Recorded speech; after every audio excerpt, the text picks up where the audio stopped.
ताज़गी से भरी चटपटी गरमा-गरम मसालेदार मैगी खाओ, बस थोड़ा-सा खाओ और दिल खुश हो जाएगा।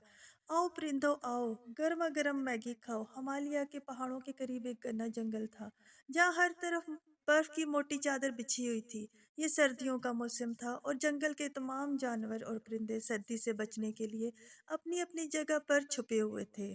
कुछ अपने घोंसलों में दबकर सो रहे थे, तो कुछ घने दरख्तों के नीचे सर्दी से बचने की कोशिश कर रहे थे। छोटी चिड़िया ने जंगल में देखा कि तमाम परिंदे सर्दी की वजह से परेशान थे और उनके पास गर्म खाने का कुछ इंतजाम नहीं था, ना ही कोई कपड़े थे। उसने सोचा क्यों ना मैं गर्मा गर्म मैगी बनाकर बेचूं ताकि सबको आराम मिले। वो मैगी बनाने और बेचने का तरीका जानती थी। उसने छोटे से चूल्हे पर मैगी बनाने के लिए सामान इकट्ठा किया। कुछ देर बाद उसने मैगी तैयार की और उसे एक छोटे से स्टॉल पर सजाया। उसके स्टॉल की सादगी के बावजूद मैगी की खुशबू ने जंगल के तमाम परिंदों को अपनी तरफ मतवजा किया। छोटी चिड़िया ने खुश होकर कहा, आओ आओ, ताजगी से भरी चटपटी गर्मा गर्म मैगी खाओ।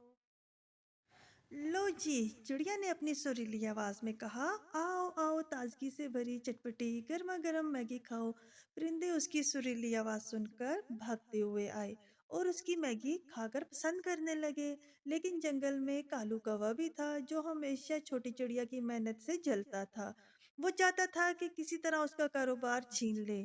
कालू कौवे ने छोटी चिड़िया से शराकत की पेशकश की, लेकिन छोटी चिड़िया ने इनकार कर दिया।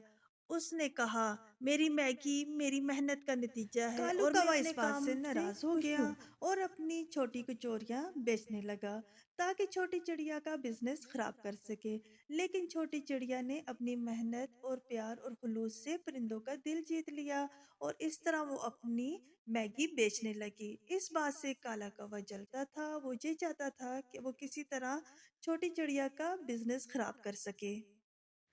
रोज मैगी इसी तरह सेल होती, सारे जंगल में मैगी के चर्चे होने लगे। सब जानवर लाइन पे खड़े हो जाते और अपनी मनपसंद मैगी खाते और खुशगपियां करते।